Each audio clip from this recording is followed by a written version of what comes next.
Dort for the win. It's good! Pokusevski takes flight as SGA plays through the contact, banks it in on the foul.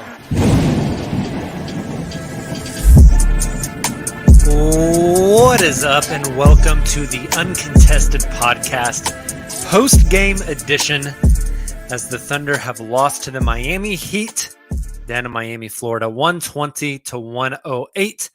I'm your host for the evening, Jacob Niffen, and we are brought to you by the Blue Wire Podcast Network. We are also the official podcast of SI Thunder, so make sure you go to SI Thunder to get all of your Thunder news and updates. We're also live tonight on YouTube, Twitter, and Facebook. Shout out to everybody who is joining the stream tonight. If you guys have not yet, I would highly encourage you to subscribe to our YouTube channel. It's just _uncontested. I don't even know there's an underscore in there, if I'm being honest. But join, sub on our YouTube channel so you can see when we go live after every Thunder game and every Sunday night at 9 p.m. Our next stream will be this coming Sunday night after the Thunder versus Orlando Magic game, a massively important tank game, which I'll dive into in just a moment.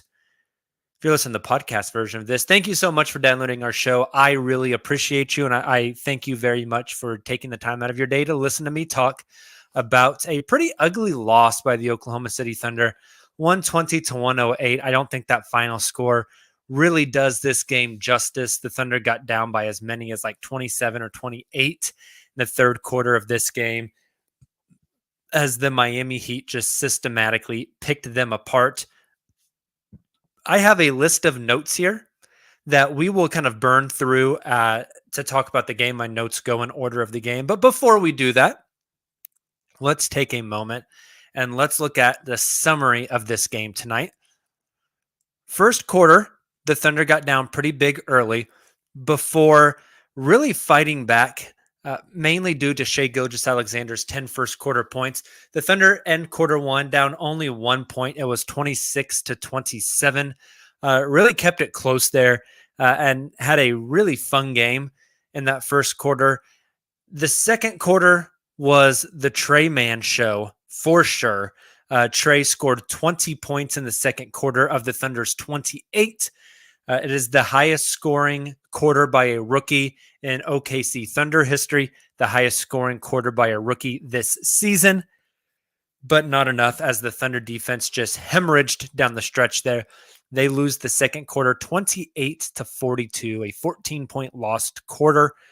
They come out in quarter number 3, lose that one 25-34, another 9-point quarter loss. So at this point, they lost quarter 1 by 1, quarter 2 by 14, quarter 3 by 9. That's a total of 20, being outscored by 24 points. Very, very not good. The Thunder do win the fourth quarter 29-17 when nothing really mattered and nobody was really trying that hard. Ends up to a 108-120 loss. Once again, I feel like that score does not really do this game justice. The Thunder were much worse off than that. Some interesting notes tonight. So let's burn through my notes. First off, is the Thunder trotted out a new starting lineup tonight. They played Trey Man off the bench. So your starters were Shai Gilgeous-Alexander, Aaron Wiggins, Darius Bazley, Aleksej Pokusevski, and Olivier Sarr. That is a lot of length. I think the Thunder did that specifically to get length on the court and get some long arms and some passing lanes. Unfortunately, though, for the Thunder, Duncan Robinson just absolutely torched. He outscored the Thunder like on his own 9-2 in those first 4 or 5 minutes of the game and was just insanely hot and efficient. My first note of the game says Duncan Robinson has started the game unconscious and his shooting has opened up everything else. If you go back and you rewatch this first quarter from tonight, Robinson hits those first 3 threes. And then the Thunder get very worried about him hitting more. And so there's a lot of overplaying on him, which led to Miami kind of like reversing the ball, moving the ball well without the dribble, just on the pass, and led to open shots and layups all over the court elsewhere. So that threat of Duncan Robinson shooting the ball really opened up everything else for the rest of that Miami Heat offense. which is really nice for them. And I think that's something that the Thunder want moving forward is, somebody who can shoot well enough that the defense has to respect it to such a high level that it opens up other parts of the game. So it really becomes a pick your poison type of matchup. My next note on the night tonight says Tre Mann is so good at getting to the rim, but he struggles greatly when he gets there. I don't know what Tre is shooting from 2 this season. Let's actually pull up Basketball Reference real quick while I'm talking and see if we can find that. But Tre Mann has some really impressive moves when he goes to the basket. He can get there fairly easily with his live dribble. He's very crafty with his dribble. He can get to an array of teardrops, floaters from like the free throw line or step inside the free throw line. He's got a nice package of like up and under reverses, of like almost like scoop hook level shots almost. It's kind of weird to get the ball up to the rim. It's just not going in whenever he gets there, which is really unfortunate and really sucks. Tre's shooting, his field goal percentage from 2 is 41%. He's shooting 54% at the rim and 36% from 3 to 10 feet, 43% from 10 to 16 feet. So he's has this awesome package of moves and different skills to get to the basket. He just can't finish when he gets there. That reminds me a lot of last year's Lou Dort, who could barrel to the rim. Very different style of getting to the basket. Lou used his physicality, his strength, and his width to get to the basket, where Tre uses more finesse, more skill. But Dort really struggled finishing at the basket last season. He worked on it all summer long. He came back and he was a much more efficient shooter getting to the rim this season. I think that's something big that Tre can work on moving forward, is finishing at the basket. I think part of that is just constant repetition. And then another part of that is Tre just getting bigger and getting stronger and being able to absorb contact a little bit better, to where instead of him being the guy going to the basket, getting bumped off his spot, getting moved, people being physical with him, that he can be the aggressor. He can be the creator of that physicality. I think that will go a long way. I'm not saying he's got to get like Lou Dort level jacked. That's not going to happen. But just add a little bit of meat to his bones and a little bit of size to him, where he doesn't take that punishment down low as often. My next note for the night says SGA is on his normal bullshit already, because he was. That first quarter, I think Shai had something like 10 points, 3 assists, and like 4 rebounds or whatever. And was just, I felt like Shai really started the game off not slow in the sense that like he wasn't doing well. He was just slow playing the game. He was really feeling it out. And then it's not like he just pushed his foot all the way to the floor as soon as tip off. He slowly eased on the gas, kind of figured out what the race was going to be like, and then he punched it, which was really fun to see. He had a series of and ones, crafty layups, and finishes. One really nice one over Bam Adebayo, little lefty scoop. Just really, really good stuff from Shai in that first quarter tonight, and just throughout the whole rest of the evening. I think his first basket was a step back 3 that was late in the shot clock. Shai tonight, let's just go through his stat line now. Shai ends the game with 26 points, so he didn't get to his 30. He was 9 of 17 from the field. That's 53%. Only 1 of 4 from 3. The other ones that he took were close and rattled in and out. He was 7 of 9 from the free throw line. He had 7 rebounds, 4 assists, a steal, 2 blocks, and 3 turnovers. A minus 17 on the night for Shai, which is not great. He did play the most minutes on the team, so that adds up a little bit. But unfortunate for him that he didn't get to that 30 again. But I mentioned this on Wednesday night show. I'll mention it again tonight. He's made a leap. Like, that's all you can say about it. He's become a better player again. I was all actually listening to One of my favorite basketball podcasts now is the Game Theory podcast by Sam Vecini. I love what Sam Vecini does. I think he is very good at what he does. He was talking with Danny LaRue, and Sam said that he thinks SGA is legitimately on his way to being a top 15 player in the NBA, which is awesome and incredible. That's not from an OKC homer. That's not from someone that watches this guy every night. This is from a well-respected guy who's in touch with a lot of scouts, a lot of people, and really evaluates players' games. He seems very impressed at the leap Shea has taken. And so that is great news. That is great news. Let's move on to my next note. It says, Vit Krejci is good at moving without the ball. He is in constant motion, cuts at just the right time. You see that with him. You see it with Giddey, with JRE, etc. I put down those are signs of high basketball IQ, and it seems like what Presti is looking for. If you watch Vit Krejci on offense, the dude is like, he makes very quick decisions. He doesn't sit on the ball for too long. He moves it real quick. I think he's got really nice vision, and he can diagnose the play and kind of know where the defense is rotating to and what they're doing to make the right read a whole lot. And for a guy that this is his first year in the NBA, the NBA is like played at like a much, much, much faster level than what any of these guys have played at before.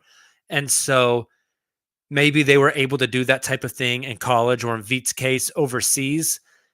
But then you get over here and it's moving so much faster that you don't have nearly the time to read the play. And so it takes a while for the game to slow down for people. Vit isn't fast. I think you see that especially defensively. He struggles moving laterally quite a bit. Turns out when you have an ankle and a major knee injury early on in your career, and you're not the most overly athletic guy to begin with, you're going to struggle to move athletically. But I think Vit reads the game very, very quickly. He is so good at making those passes, but from that note specifically, there was just multiple plays in that first quarter where I saw Vit off ball, kind of rotating up around the 3-point line, and then just bam, he cuts and he goes through the lane, and he either gets a pass on that or the defense has to react to him, and the defense shifts and it opens up something somewhere else. Just a very high IQ basketball player. And we've talked about this a lot throughout really the past couple of years on this podcast, and really all of Thunder Twitter and Thunder social media has. Other Thunder podcasts have talked about this. But I think there is a fundamental shift in the style of player that Sam Presti is targeting. In the past, it was always hyper athletes, right? And I think the reason Presti targeted those hyper athletes, your Nerlens Noels, your Jeremy Grants, your Steven Adams, your Andre Robertsons, your Thabo Sefolosha's, was because the offense was so heliocentric around Russ and around KD. Now, when you don't have those guys, I think Sam Presti's base model, what he goes back to as far as a basketball philosophy, is high skill, high IQ players. I think that's ideally what he wants to build this team around. You follow his history back all the way to the Spurs. It's well documented that Sam Presti was really the guy pitching for the Spurs to draft Tony Parker. He was the one that scouted Tony, worked real hard on evaluating Tony's skill set, and eventually got Tony into that Spurs system. So Tony, not a hyper athlete by any stretch of the imagination. He's all skill, right? All skill, all high basketball IQ. I think that is really what Presti is looking for. Vit, Josh Giddey, JRE, these guys fit that mold of what he's looking for. I think that's a pretty significant thing. My next note.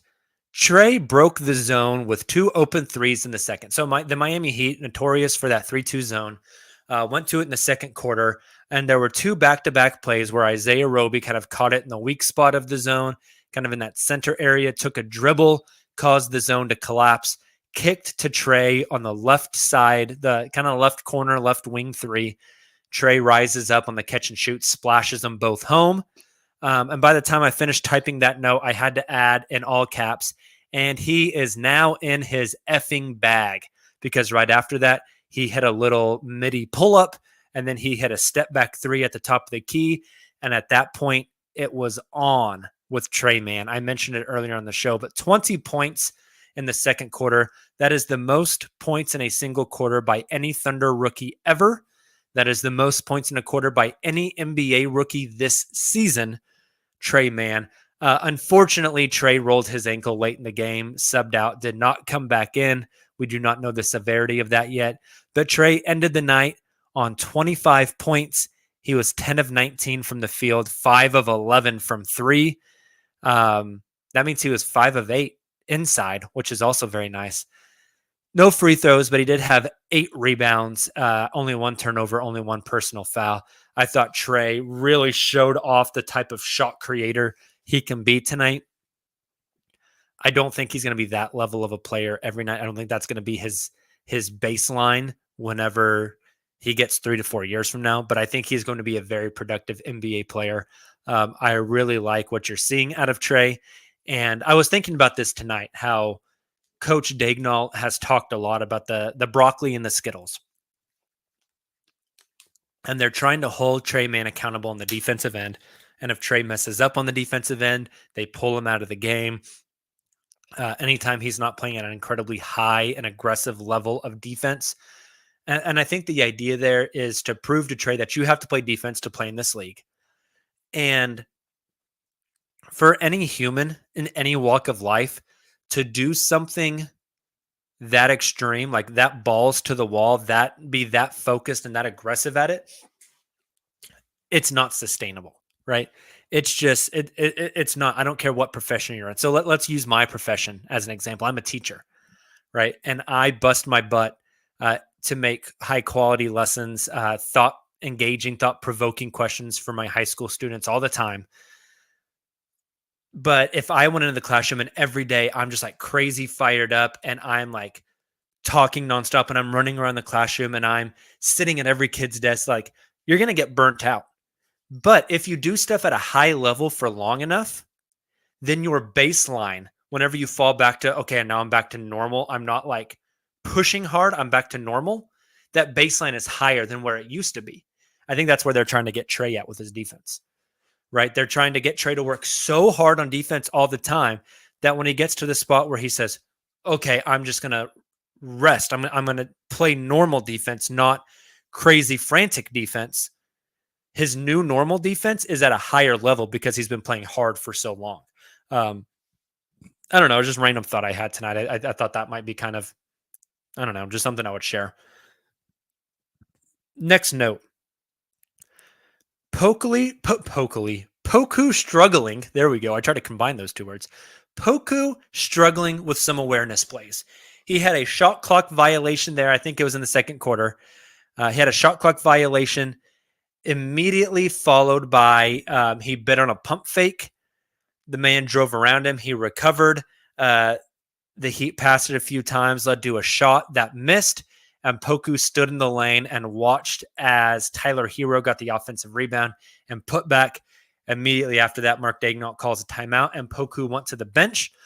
Those are some things that Poku needs to work on. Whenever Mark Daigneault says things like they want Poku to be a competitor, a high-level competitor, they want him to go out there and compete, I think those are the types of plays they're talking about. You saw that rear its ugly head today. I thought Poku had statistically a good night. I think his fourth quarter was good, but the fourth quarter didn't matter because the game was already in play, or the game was settled, right? We already knew who was going to win. There wasn't really a lot of competition going on in that fourth quarter. Guys were kind of coasting.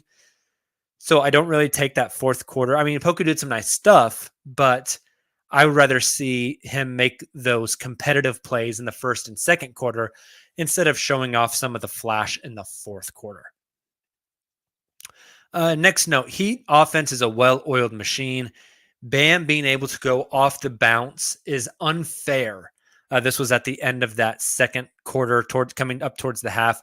There were multiple plays where Bam Adebayo, or as Michael Cage liked to say tonight, Bam. How do you say it? Odubeyo, something like that. It was weird the way he pronounced it.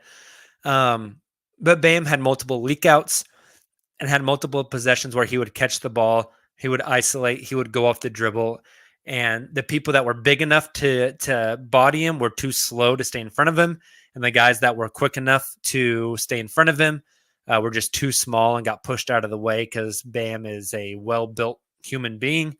And he really took advantage of Oklahoma City tonight, specifically inside. Bam ended with 19 points, 9 rebounds, 3 assists, and a steal.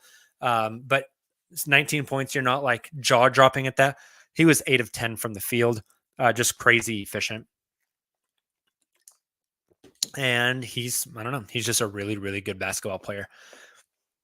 So those are all my notes from the first half. I don't have as many for the second half because the fourth quarter was really kind of like a wash.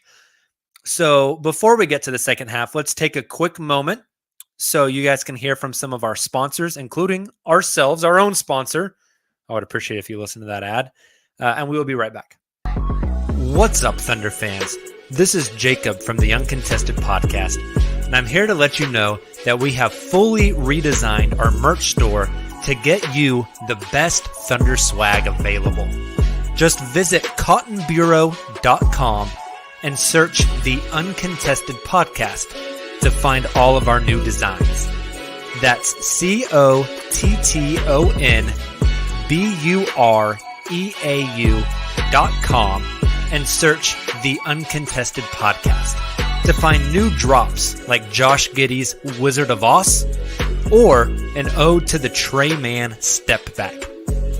We've also got all the classics like Dortal Combat, Wu-Tang Clan, and everyone's favorite MVP, Shai Gilgeous-Alexander.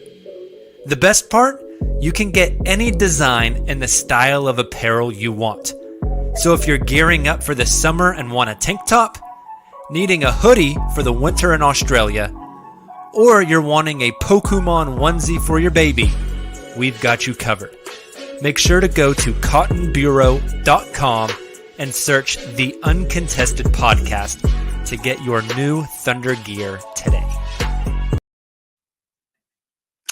And we are back from that break. Let's jump into my second half notes real quick, and then we'll get out of here. So starting off the second half, I've already talked about this. We're not going to dive deep into it. I just said I really like Veet's quick decisions. There was multiple plays there in the second half where the ball would find Veet and he wouldn't just stand there with it. I feel like Darius Baisley does that a lot. He would catch it and he would move it fast, whether that be he's putting it on the floor and attacking, he's pulling up for three, or he's passing it to somebody else, to the open man on the rotation. He makes very quick offensive decisions, and I really like that about him.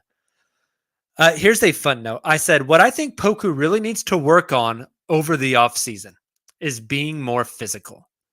I said, you don't have to be jacked or weigh a lot to play physically. Playing physical is a mindset.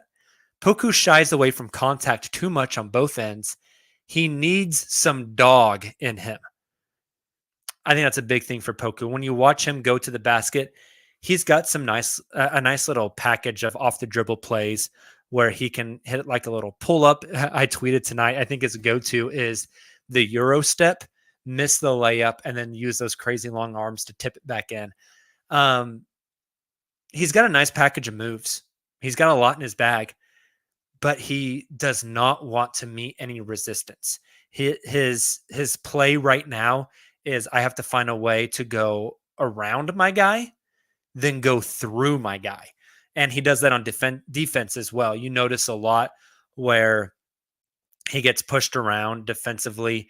I thought a great sign of physicality and toughness for him was in that Spurs game when he went up to try to contest that Keldon Johnson dunk there at the end.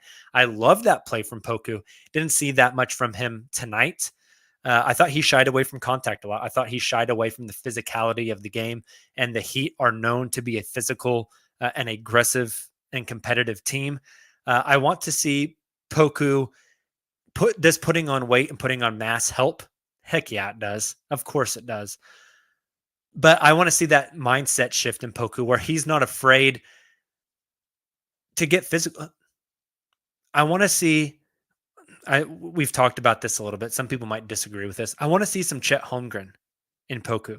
Chet Holmgren is skinny as hell, but that dude is tough as nails. He wants to get in there. He wants to mix it up. He wants to bump people. He wants to move people. He wants to meet everything at the rim. He wants to throw your shot back down your throat. I want some nastiness from Poku, and I think that's something that he could really work on this summer. I think that would really help his game out a lot. Another note, I said one interesting thing so far, we've had very little Bazley on Bam Adebayo. I thought that might be the best matchup for the Thunder tonight. We ended up seeing Bazley guard Tyler Hero a lot, which I thought was fascinating. We saw him guard Duncan Robinson quite a bit tonight. I wanted to see Bazley guard Bam Adebayo. I think Bazley is one of the guys that maybe had the length, the quickness, and some of the physicality to play with Bam. And we only saw it on switches a few times. I would have liked to see that more tonight. But it is what it is. Miami, my next note, Miami has just systematically taken over in the third, just stepped on the gas and slowly accelerated past OKC. Just little runs, just consistent play by Miami kind of pulled them away in the third and closed this game out. With 9 minutes left in the fourth, I wrote down Poku had a nice reverse layup with his long arms. Poku was matched up on Markieff Morris at the time, who, if you do not remember, used to be a member of the Oklahoma City Thunder and one of the most random signings I can ever remember for this team. I have another note, two more notes. Wiggins had some really nice and tough finishes in traffic. I really like the physicality Aaron Wiggins plays with, especially offensively. That dude is not afraid to go inside and mix it up. He's not very tall. He's 6'4". He's shorter. This is kind of weird to think about that Aaron Wiggins is shorter than Trey Mann. I just feel like Trey plays a lot smaller than Aaron, but Trey is actually an inch taller than Aaron Wiggins. I just love Aaron Wiggins' physicality. And then my last note, Trey Mann tweaked his ankle after a play. It wasn't during the run of play. I'm sure you guys saw this. It was after a possession. I think he stepped on, what do you call it? The padded part of the actual physical hoop itself. The stanchion, maybe? Is that the word I'm looking for? I think he stepped on that and like with his heel and kind of turned his ankle a little bit. We will see what his status is for Sunday. Speaking of Sunday, the Thunder take on the Orlando Magic in one of the most important tank nights of the year. And speaking of tank nights, let's do a quick tank update before we get out of here. A pretty good night for the Oklahoma City Thunder tonight. As well, let's start with last night. Last night we had Detroit versus Orlando. That's a great game for the Thunder because one of those two had to win. Detroit won that game. So here are your bottom 5 standings as of 10:10 p.m. on Friday, March 18th. We have Houston with the worst record in the NBA at 17-53. We have Orlando in second place at 18-53. So they played one more game than Houston. We have Detroit in third place at 19-51. The Thunder in fourth place at 20-50. And then Indiana won tonight. So they're up to 24-47. So OKC only has one more win than Detroit. They only have 2 more wins than Orlando. They played Detroit one more time before the season is over. They play Orlando this Sunday and again the following week. I don't know if they're going to lose those games. But if the Thunder lost the 1 to Detroit and the 2 to Orlando, that could put us at a 3-way tie for the second best lottery odds in the NBA. That would be massive. That would be absolutely massive. Few other things for the tank update. I mentioned Indiana won tonight. They beat the Houston Rockets. Indiana has 24 wins. The Thunder have 20 wins. Indiana has 11 games left. How many games does the Thunder have left? They're at 70 games. So the Thunder have 12 games left. So in order for the Thunder to relinquish control of the fourth best odds to Indiana, Indiana would have to go winless, 0-11 in their last 11 games. They're 4-6 in their last 10. I don't think they're going 0-11. And the Thunder would have to go 4-7 just for Indiana to tie. Thunder are 1-9 in their last 10. I don't see that happening. I don't know how to calculate those mathematical odds. Maybe 538 does that. You guys can check that out. But after tonight, I feel like the probability of the Thunder being at worst the fourth best lottery odds come the NBA draft lottery on, is it May 17th, I believe, is what the NBA announced. I feel very confident about that now. I don't think the Thunder are slipping down farther than 4. I think they're safe there. And with 2 games left against Orlando and 1 game left against Detroit, I think there's a rising chance that the Thunder jump into those top 3 odds. And that's exactly where you want to be with the flattened lottery odds.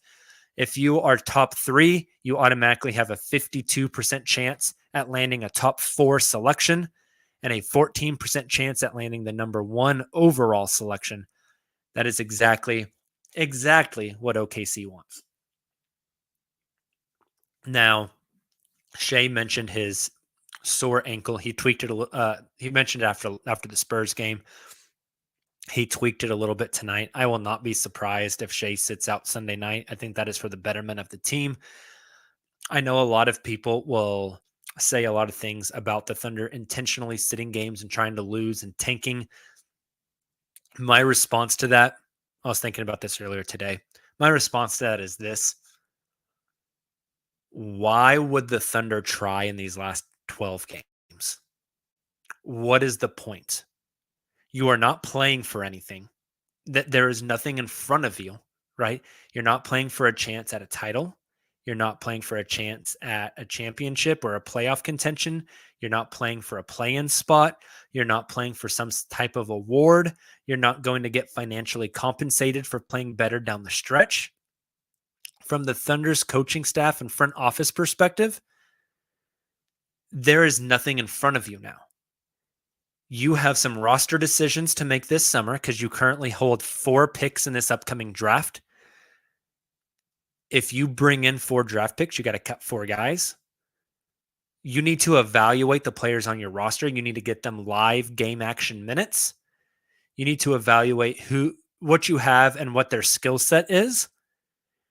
And the NBA incentivizes losing for bad teams so they can get better players via the draft. So anyone saying, oh my gosh, the Thunder intentionally sitting guys so they can lose games, that's so weak. But this is the logical thing to do. This isn't a pro-tank, anti-tank argument. This is just simply if you don't try to lose these last 12 games, I think you're kind of dumb, honestly. Does Shea want to play? Hell yeah, he does. He's competitive. He wants to get out there and hoop. I can understand that. But as a coaching staff and as a front office, your main goal these last 12 games, let's not get anybody seriously injured. Let's keep our star guys, our core guys safe. Let's evaluate what we have on this roster so we can make some tough decisions this summer on who's staying and who's going. In order to do that, we got to play a lot of the bad guys to figure out where they're at developmentally. I wouldn't be upset if the Thunder are currently on a 8-game losing streak. They have 12 games left. End the season on a 20-game losing streak. Right? What's that going to hurt? Is Shea going to say, oh, we lost the last 20 games of a season that we weren't going to make the playoffs anyways. I want out now. No. Shea signed a 5-year extension that hasn't even kicked in yet with no player options, no kickers on the end. He signed for the full 5 years because he has conversations with the front office. His representation has conversation with the front office. They know what to expect moving forward, and they are in this to build something special. Josh Giddey's a rookie. He's not asking out. Who else are you worried about asking out? Lou Dort? He's trying to get paid. He's not going to ask out. The Thunder are going to offer him a contract. You're worried about Alexei Pokusevsky or Darius Baisley not wanting to play on a losing team? Cool, bro. Bye. Right? Like, I don't see any point in winning the rest of these games. It is in the best long-term interest of this team to evaluate their talent moving forward over these last 12 and to get the best possible draft pick they can get so they can get the ball rolling quicker. That's all I got. Sorry for the tank rant there at the end, but it's where they're at. It's what they need to do. Let's sim one lottery before we get out of here. Oh, I don't like that at all. Thunder dropped to 7 and the Lakers went to number 1. Missed me with that. Spin number 2. Thunder get the number 2 overall pick in the draft. I'll take it, Jabari Smith Jr. Sign me up. He looked good today. Thank you guys so much for joining the show. I really appreciate you again. Hey, drop a 5-star rating. Take a screenshot of it. DM it to us on any of our social channels. I will mail you out some uncontested stickers. Also, hit up Cotton Bureau. Buy yourself some Thunder swag. We got some clean stuff up there. We'll be back with you guys Sunday night after the Tank Bowl in Orlando. You guys enjoy your weekend. Stay safe. We will talk to you soon. Until then, and as always, Thunder up.